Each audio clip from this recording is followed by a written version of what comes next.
యోహాను సువార్త 8వ అధ్యాయం 7వ వచనంలో వారు ఆయన్ని పట్టు వదలక అడుగుచుండగా ఆయన తల ఎత్తి మీలో పాపము లేని వాడు మొట్టమొదట ఆమె మీద రాయి వేయవచ్చునని వారితో చెప్పినప్పుడు 8వ వచనంలో మరలా వంగి నేల మీద వ్రాయిచుండడం వారు ఆ మాట విన్నారు.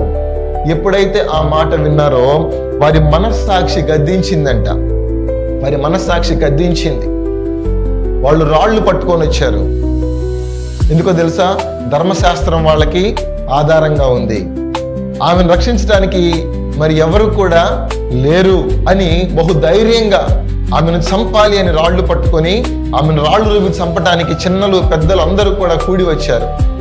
ఎప్పుడైతే యేసుక్రీస్తు ప్రభు ఆ ఒక్క మాట అన్నాడో, ఏ మాట? మీలో పాపము లేనివాడు.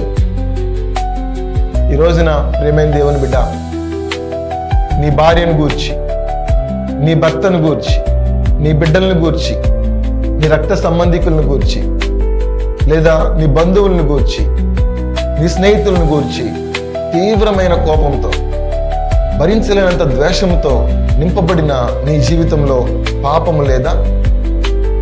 నీకు వారి పాపమే జ్ఞాపకం వస్తుంది, నీ జీవితంలో పాపం లేదా?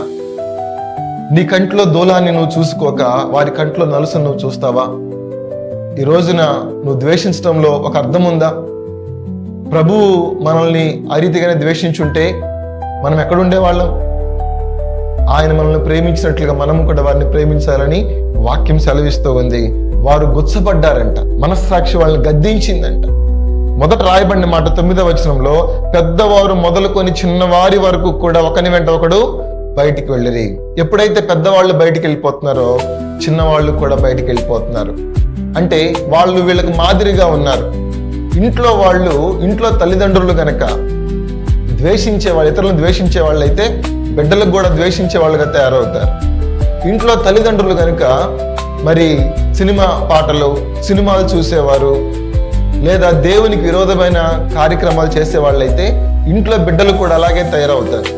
అదే ఇంట్లో పెద్దలు దేవుని వాక్యాన్ని ప్రేమించి ప్రతి ఆదివారం దేవుని సంఘాన్ని గణపరిచి సన్మానించే వాళ్ళైతే వారింట్లో బిడ్డలు కూడా, చిన్నవాళ్ళు కూడా అలాగే తయారవుతారు. నీ బిడ్డలు ఎలా ఉన్నారో అదే నీ ప్రవర్తనకు మరి అర్థం పడుతుంది. పెద్దవారు మొదలుకొని చిన్నవారు వరకు కూడా బయటికి వెళ్ళిపోయారు. 10వ వచనం మనం గమనిస్తే, యేసు తల ఎత్తి చూచి, అమ్మా వారు ఎక్కడ ఉన్నారు? ఎవరునూ నీకు శిక్ష విధింపలేదా అని అడిగినప్పుడు 11వ వచనంలో ఆమె అంటుంది, లేదు ప్రభువా. అప్పుడు యేసు ప్రభు అన్నాడు, నీకు శిక్ష విధించాలంటే నేను ఒక్కడనే విధించగలను. కారణం ఏంటంటే, పాపము లేని వాడను, నేను పరిశుద్ధుడును, నేను నీతిమంతుడను, పాపము లేని పావనుడను. నేను నీకు శిక్ష విధించే అధికారము ఈ భూమి మీద నాకు ఒక్కడికే ఉంది. అయితే ఒక మాట అన్నాడు, నేనును నీకు శిక్ష విధింపను. నేను పాపిని ప్రేమిస్తాను, పాపాన్ని ద్వేషిస్తాను.